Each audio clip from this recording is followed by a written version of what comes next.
Il-mulej ma'kom. Qari mill-Evanġelju skont San Ġwan. 6 ijiem qabel il-festa tal-Għid, Ġesu mar Betanja fejn kien joqgħod Lażru li Ġesu kien qajjem mill-imwiet. Hemmhekk għamlulu ikla. Marta bdiet isservi waqt li Lażru kien wieħed minn dawk li qagħdu fuq il-mejda ma' Ġesu. Marija ħadet libra fwieħa tan-nard pur tiswa ħafna u dilket biha riġlejn Ġesu. Imbagħad tixruttathomlu b'xara u d-dar intliet bir-riħa tfuħ. Ġuda l-Iskarjota, wieħed mid-dixxipli tiegħu, dak li kien se jitradih qal: din il-fwieħa għax ma nbiegħetx 300 dinar biex jingħataw il-foqra. Issa dan qalu mhux għax kien jimportah mill-foqra, imma x'kien ħallil u billi hu kien il-kaxxier kien jisraq kull ma kienu jaqilgħu.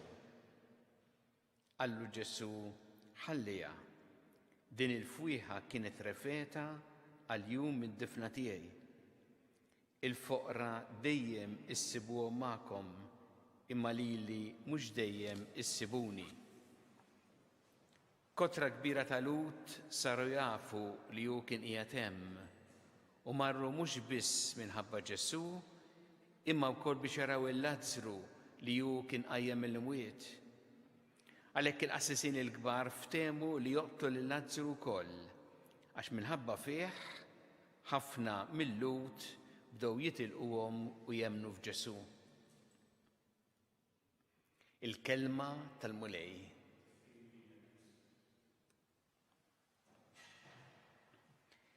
Meta lil Ġesu darba staqsewh li huwa l-akbar kmandament, kien qalilhom: l-ewwel kmandament huwa ħobb lill-mulej Alla tiegħek b'qalbek kollha, b'ruħek kollha, b'moħħok kollu u bil-qawwa tiegħek kollha.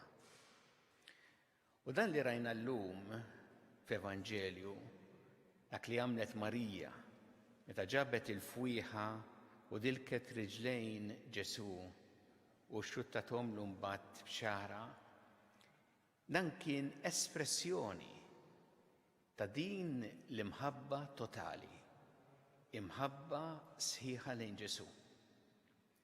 Hi li tant kienet tħobbu lil Ġesu ridet turi dan u fissret din l-imħabba totali tagħha. Kien hemm Ġuda l-Iskarjota li ħadha bi kbira li ħliet daqshekk flus fuq dil-fwieħa biex tagħmel dan u qal: dana setet inbiegħet dil-fwieħa 300 dinar u jingħataw il-foqra. U meta tara hekk bħala argument tgħid seta' forsi użat inqas għall-fwieħa u tat minnha għall-karità. Imma Ġesu ta' raġun lil Marija. U ħansemmi żewġ affarijiet f'dir-risposta li ta' Ġesu illi tant huma importanti anki biex nifhmu dan għal ħajjitna. L-ewwel nett Ġesu jara l-qalb. Ra l-qalb ta' Marija kollha imħabba, kollha lesta biex turi din l-imħabba leħ, u ra l-qalb ta' Ġuda magħluq fih innifsu u kollox ifittex li jiġbed leħ.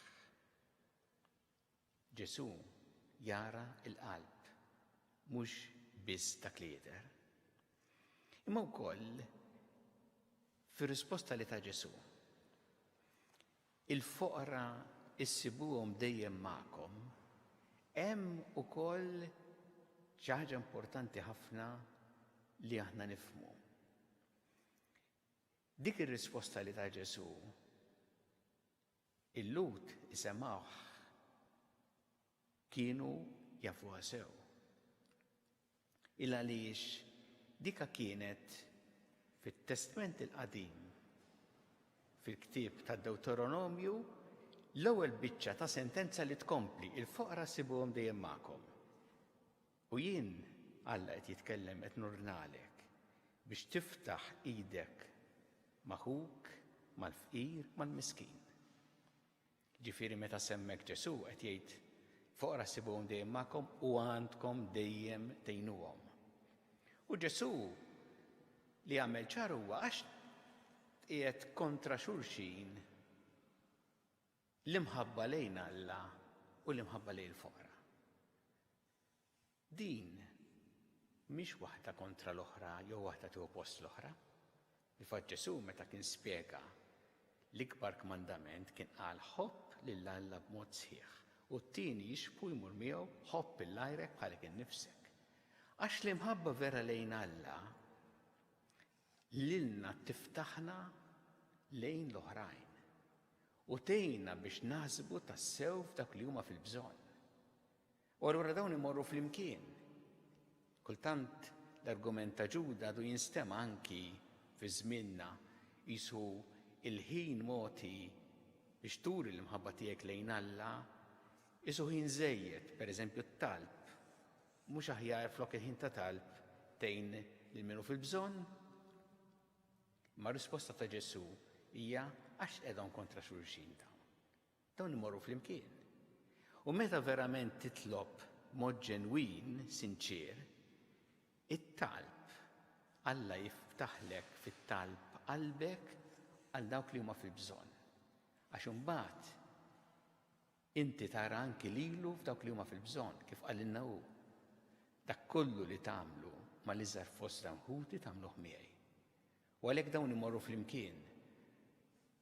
L-għaqda ma' Alla, l-imħabba sħiħa lejn Alla u l-imħabba lejn dawk li huma fil-bżonn.